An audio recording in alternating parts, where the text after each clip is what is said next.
I'm Mary Mason, and I've been asked to take my friends, neighbors, artists, and all the guests that would like to learn about metal smithing and enameling.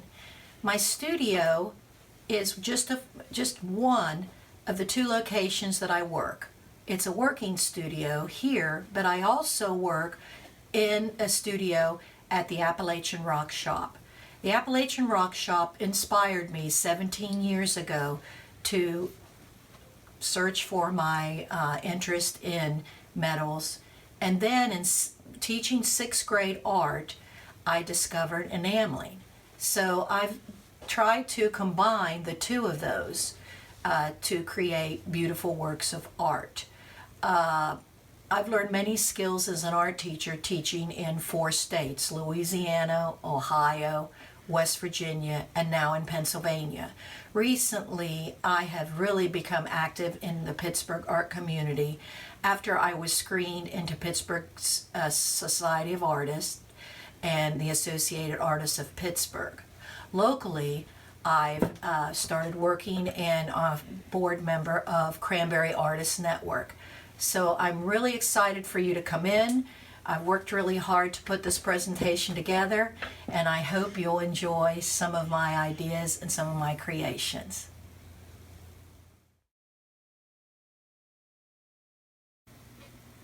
I'd like to talk to you about statement pieces and then show you 3 examples of my artwork. The big idea generally comes from either political, social, or environmental.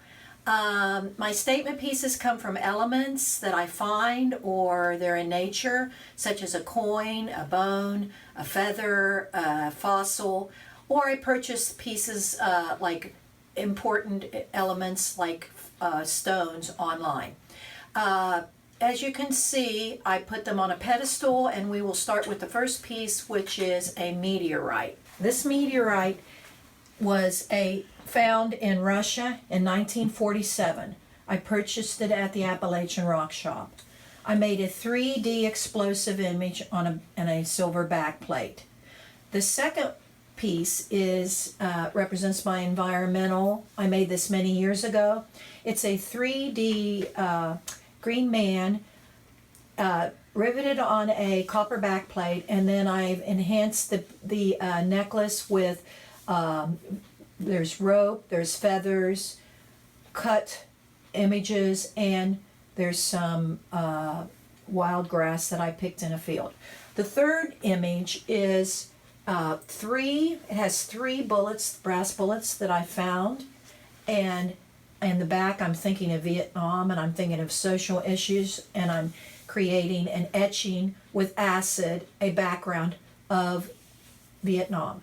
It's on a back plate that's brass, and the beading is volcanic. If you cannot see these 3 pieces clearly, or the pieces in the back which are displayed in little shadow boxes, you can go online to my website, follow up on the slideshow, or visit the Hoyt, the Firebox Gallery, or the Appalachian Rock Shop. I'd like to show you some of the things that I utilize in my shop. Up on this counter, you can see that I use a lot of pliers, needle nose pliers, wire snips, and then I use this area. This is where I actually work, and I have a extra magnifying light. Here's my bench pins where I can use my saw to cut my metal. Over here I have my powders and glass to actually make my enameling. And a lot of supplies are stored in this, like beading work. And then as we move over here, we get closer to the metal smithing area. This is where I hammer, chase, and use my block punch set. And then I have a center over here where I actually do my soldering to set stones and use to solder wires with the pickle, which is acid that cleans the actual metal. I have safety equipment like a mask, glasses, and then my enameling center. I use and utilize a good ventilation system in my window with a fire extinguisher, gloves, my mask, my safety glasses, and I also have a beehive kiln that I use to transport to different areas. It's lighter, and it was my first kiln where you can do very small pieces. The Paragon kiln to enamel glass on metal. As you can see, I purchased sheet metal from Rio, silver and copper. Then I'm ready to think about how I'm going to create my piece. I've already used my drawing, and I've decided to do a basic small, just square. First, I need to decide, am I going to use a riveting system that punches holes very simply, and I've already done that, and I've centered it, and I've put the hole right, not too close to the edge, just about right. Now, I need to run over and make sure I preheat my kiln at 1350 to 1500 degrees, so it will be heated up after I enamel. I can use the dry method by using a steel wool or a scouring pad. And then after I get the piece very, very clean, I can take it in and actually use a sink and a toothbrush and scour it with Comet. So I've already begun cleaning the piece so you can see halfway how it would look when it is clean. This side is clean, this side I still need to clean. So I use my hands and hold the sides so I don't get the oils from my finger, and I really, really push hard to actually clean the actual residue and turn it and clean and push. We'll do the same on the other side. Then I will use copper tongs and pick the piece up and take it quickly over to an acid wash, which is called the pickle. It's been in the acid wash. It also has been rinsed. So I'm placing it down, and I'm talking now about the enamels that you could purchase at Thompson Enameling. These I bought when I first got my first sampler kit. So you can buy a little sampler kit with all the supplies, and it's not outrageously priced.